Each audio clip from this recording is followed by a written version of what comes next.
வணக்கம். ஆகாஷ்வாணி புதுச்சேரி செய்தி அறிக்கை வாசிப்பவர் நாராயணசாமி.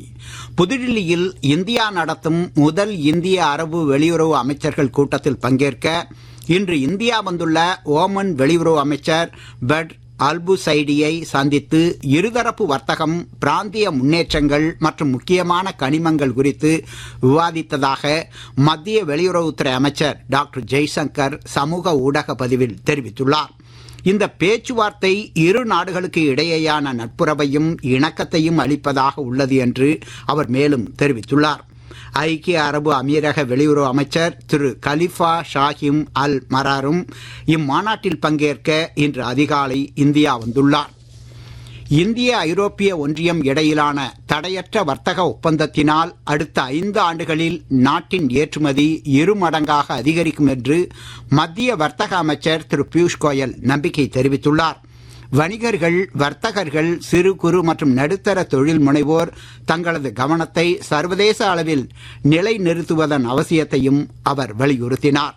தொழிலாளர் பிரிவுகளிலும் நாட்டின் வளர்ச்சிப் பாதையிலும் இந்த ஒப்பந்தம் மாபெரும் மாற்றங்களை கொண்டு வரும் என்று அவர் தமது சமூக வலைதள பதிவில் சுட்டிக்காட்டியுள்ளார்.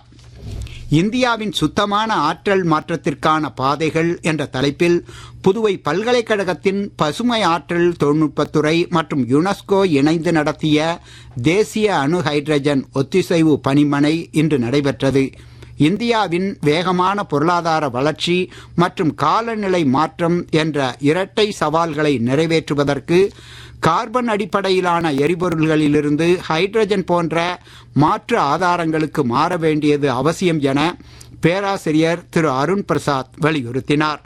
துணைவேந்தர் பேராசிரியர் திரு பிரகாஷ் பாபு தேசிய அணு ஹைட்ரஜன் ஒருங்கிணைப்பு 2026 தொடர்பான புத்தகம் ஒன்றையும் வெளியிட்டார். முதுநிலை மருத்துவ படிப்புகளுக்கான 3வது கட்ட நீட் கலந்தாய்வு தொடங்கியுள்ளதாக சுகாதார சேவைகளுக்கான தலைமை இயக்குநரகம் அறிவித்துள்ளது. புதிய பதிவுகளுக்கு வகை செய்யப்பட்டுள்ளதோடு கூடுதல் இடங்கள் அனுமதிக்கப்பட்டு தகுதி வாய்ந்தவர்களுக்கு வாய்ப்புகள் உருவாக்கப்பட்டுள்ளதாக கூறப்பட்டுள்ளது. மேலும் விவரங்கள் மருத்துவ கலந்தாய்வு இணையதளத்தில் வெளியிடப்பட்டுள்ளதாகவும் தெரிவிக்கப்பட்டுள்ளது. 2026 ஆண்டு நடைபெறவுள்ள சட்டமன்ற தேர்தலை முன்னிட்டு புதுச்சேரி பாஜக சார்பில் பொதுமக்களிடமிருந்து வாக்குறுதிகளுக்கான கருத்துக்கள் கேட்டறியும் கருத்து கேட்பு நிகழ்ச்சி பாஜக மூத்த தலைவரும் மத்திய அமைச்சருமான திரு மன்சுக் மாண்டவியா தலைமையில் இன்று கடற்கரை சாலை காந்தி சிலை அருகே நடைபெற்றது. பொதுமக்கள் ஆர்வமுடன் தங்களது கருத்துக்களை பதிவு செய்து கருத்து பெட்டியில் சமர்ப்பித்தனர். மேலும் அரியாங்குப்பம், மணவெளி மற்றும் முதலியார்பேட்டை சட்டமன்ற தொகுதிகளில் கிளை கமிட்டி கூட்டங்கள் நடைபெற்றன.